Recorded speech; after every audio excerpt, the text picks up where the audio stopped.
Welcome to the toolbar lecture. Here I'll introduce you to some of the buttons and some of the functionalities in the toolbar you see on your top. Let me just create a small box to explain you the functionality. Here you can see three axes, Z, X and Y. If it's not clear, I'll go to this move tool over here on the toolbar.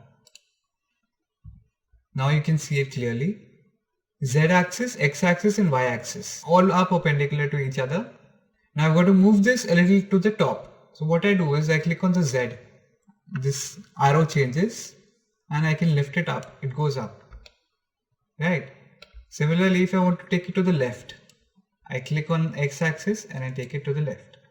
And again, similarly for the Y, I can move it this way.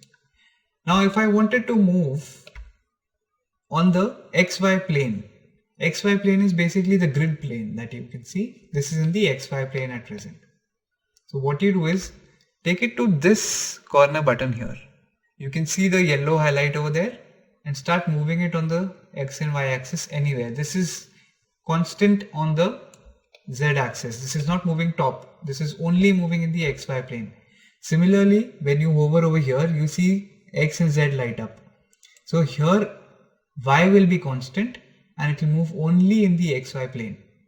This is for the move tool. Next we can see on the right of the move tool you have rotate tool. Click on the rotate tool, click back on the object. Now you see circles coming around here, right? So to move it, let's say towards the right, we go to this and we move it this way. It's showing the angle you're turning. Control Z to go back. Similarly, we can rotate it in any direction that we want. So this is the basic rotation tool. So you now know how to move an object and how to rotate an object. Now suppose I have two boxes. The base selection tool is this one with the cube. So you select it, you can't do much after it. Now you want to increase the size of this object. How do you do that? You have move tool, rotate tool, and the third tool that is most important is the scale. You have X, Y and Z. Suppose you want to increase the size only in the X direction, you can increase it this way. A stretchy appearance, so don't worry about that. It depends on the shape that you're making. Similarly on the Y, and this is a uniform scale. And similarly on the X. Now if you wanted to move along some plane, so this is going in the XY plane only. It's not going up and down, right?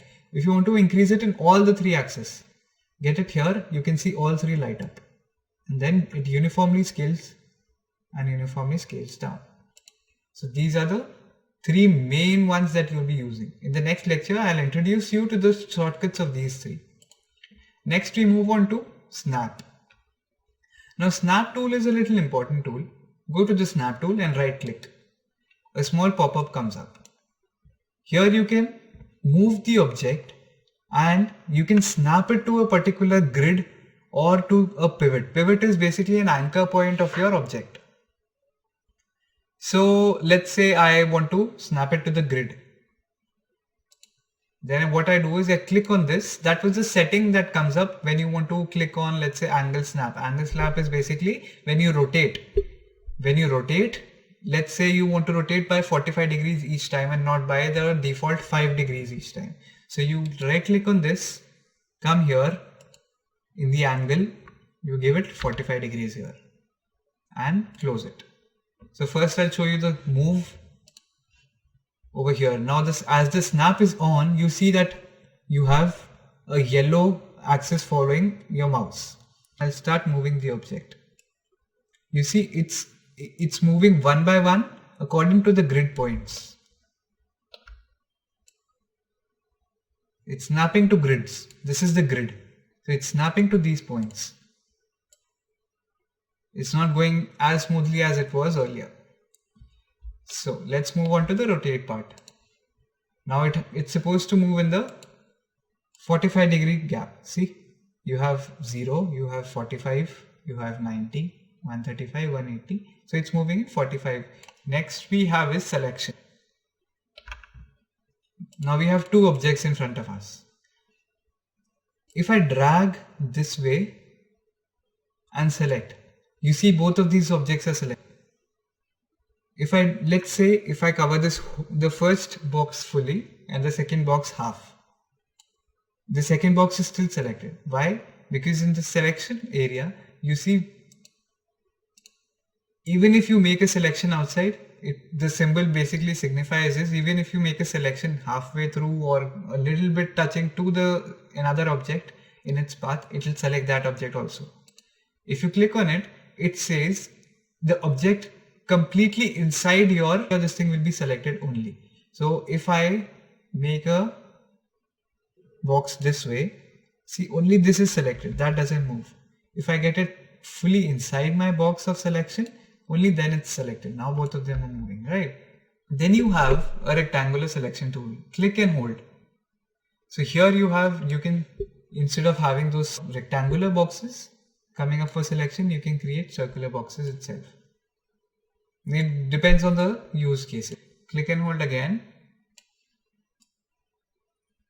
Now this is a lasso tool. It's similar, if someone's coming from a Photoshop background, you'll understand.